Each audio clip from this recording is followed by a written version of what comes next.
Hello everyone, welcome back to our channel English నేర్చుకుందాం. ఈ వీడియోలో మనం పరిగెత్తడం, దూకడం, జారడం లాంటి మన శరీర కదలికలకు సంబంధించిన కొన్ని సెంటెన్సెస్ను ఇంగ్లీష్లో సులభంగా నేర్చుకుందాం. మనం చూస్తూనే ఉంటాం కదా, పిల్లలు ఆటలాడేటప్పుడు గెంతుతూ ఉంటారు. అలా గెంతడాన్ని ఇంగ్లీష్లో జంపింగ్ అంటాం. ఉదాహరణకు, పిల్లలు పార్కులో గెంతుతున్నారు. దీన్ని ఇంగ్లీష్లో children are jumping in the park. Children are jumping in the park అంటాం. కొందరు గోడలపైకి, చెట్లపైకి ఎక్కుతూ ఉంటారు కదా, అలా ఎక్కడాన్ని ఇంగ్లీష్లో క్లైంబ్ అంటాం. ఉదాహరణకు, అతను సులభంగా చెట్టు ఎక్కుతాడు. దీన్ని ఇంగ్లీష్లో he climbs the tree easily. He climbs the tree easily అంటాం.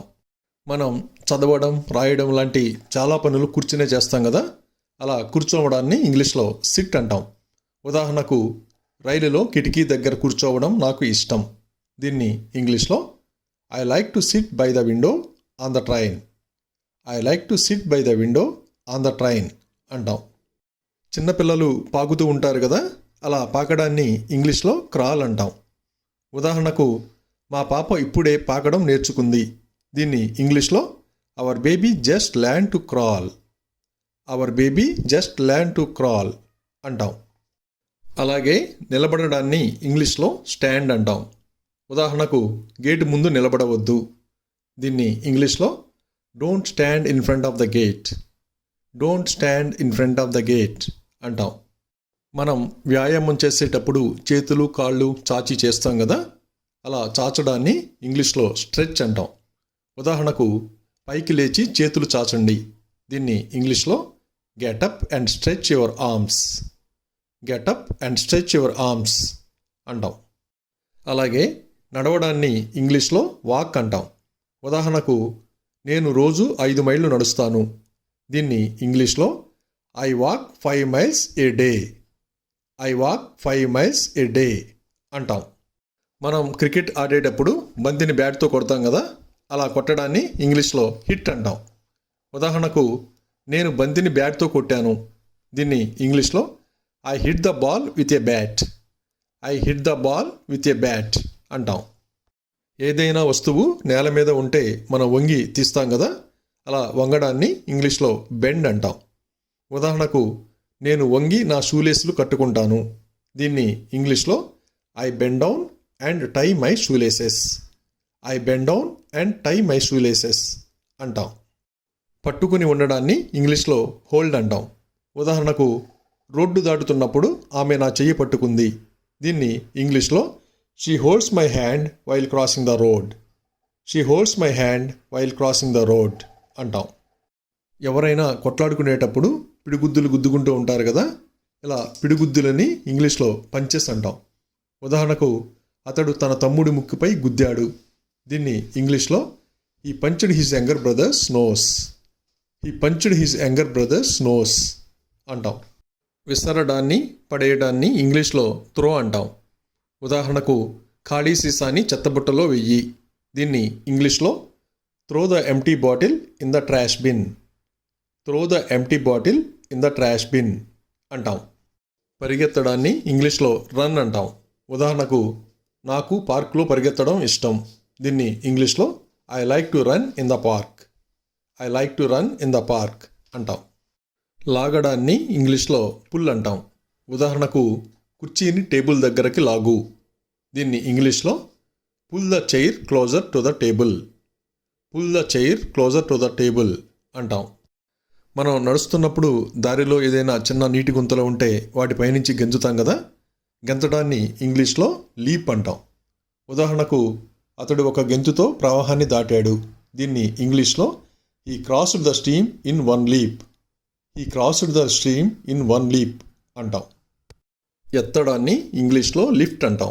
ఉదాహరణకి, పెట్టె ఎత్తడానికి చాలా బరువుగా ఉంది. దీన్ని ఇంగ్లీష్లో the box is too heavy to lift. The box is too heavy to lift అంటాం. మనం అలసిపోయినప్పుడు కుర్చీలో కూర్చుని వెనుకకు వాలుతాం కదా, అలా వాలడాన్ని ఇంగ్లీష్లో లీన్ అంటాం. ఉదాహరణకు, నేను విశ్రాంతి కోసం కుర్చీలో వెనుకకు వాలాను.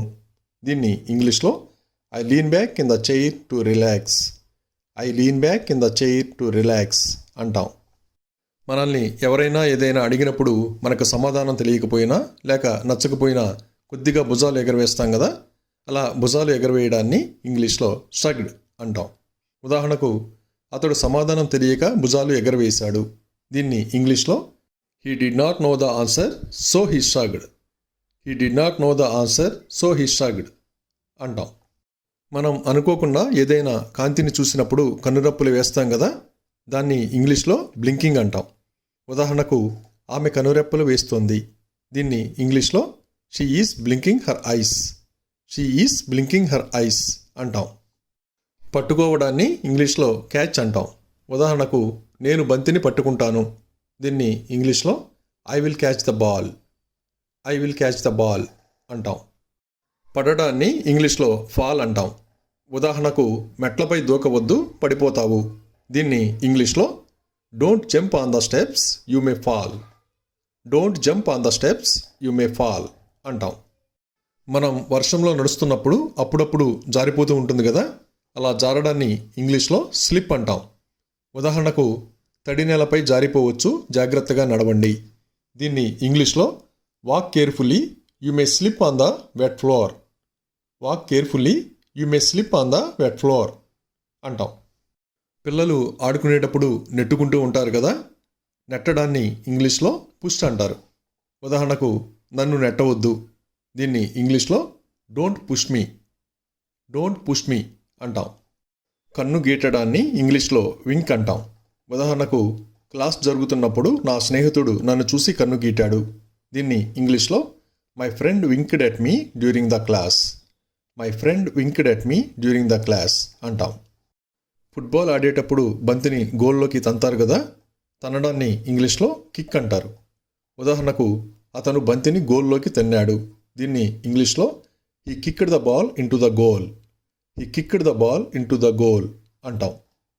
Thank you for watching this video. మీ అభిప్రాయాలను కామెంట్స్ ద్వారా తెలియజేయండి. మరిన్ని వీడియోల కోసం ఈ వీడియోని లైక్ చేయండి, షేర్ చేయండి మరియు సబ్స్క్రైబ్ చేయండి. Thank you.